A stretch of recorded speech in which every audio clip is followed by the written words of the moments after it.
Party first, leader next. ఇది BJP మంత్రం.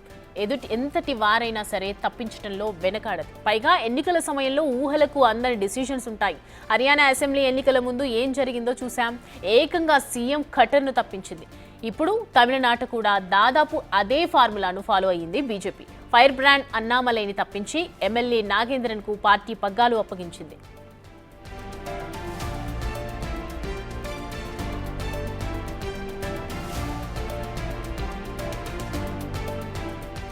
సాధారణంగా బీజేపీ రాష్ట్ర అధ్యక్షుడు కావాలంటే కనీసం 10 ఏళ్లు పార్టీ సభ్యత్వం ఉండాలి. కానీ నాగేంద్రన్ 2017లోనే అన్నా డిఎంకేను వీడి బీజేపీలో చేరారు. ఆయన కోసం కండిషన్ సైతం పక్కన పెట్టింది కమలం పార్టీ. నాగేంద్రన్కు తమిళనాడు బాధ్యతలు అప్పగించడం వెనుక బలమైన రీజన్ ఉంది. వచ్చే ఏడాది అసెంబ్లీ ఎన్నికలున్నాయి. అన్నా డిఎంకేతో కలిసి పోటీ చేస్తామని ఇప్పటికే ప్రకటించింది. అయితే ఈ 2 పార్టీలను కోఆర్డినేట్ చేయగలిగితే సత్తా నాగేంద్రన్కు ఉందని విశ్వసించింది బీజేపీ. ఈయన పన్నీరు సెల్వం అంతకు ముందు జయలలిత ప్రభుత్వంలో మంత్రిగా పనిచేశారు.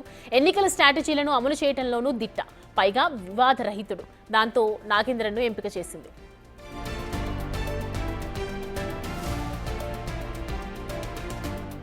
మాజీ ఐపీఎస్ అన్నామలై కూడా స్ట్రాంగ్ లీడర్. ఇప్పుడిప్పుడే మాస్ లీడర్గా ఎమర్జ్ అవుతున్నారు.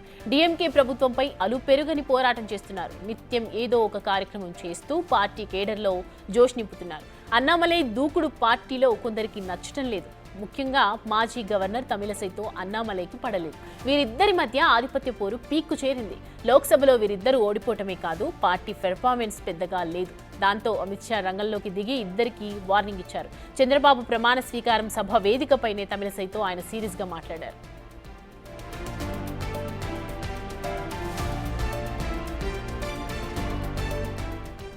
ఈ వివాదం అప్పట్లో సమిసినట్లే అనిపించినా లోపల జరుగుతూనే ఉంది. తమిళనాడు అసెంబ్లీ ఎన్నికల్లో సత్తా చాటాలనుకుంటున్న బీజేపీ ఈ గ్రూప్ వార్కు చెక్ పెట్టాలని డిసైడ్ అయింది. అన్నామలై తమిళసైని కాదని నాగేంద్రన్కు పగ్గాలు అప్పగించింది. ఒక్క దెబ్బకు 2 పిట్టలు అన్నట్లు ఇద్దరు నేతలకు అధిష్టానం ఇలా చెక్ పెట్టిందని భావిస్తున్నారు బీజేపీ నేతలు.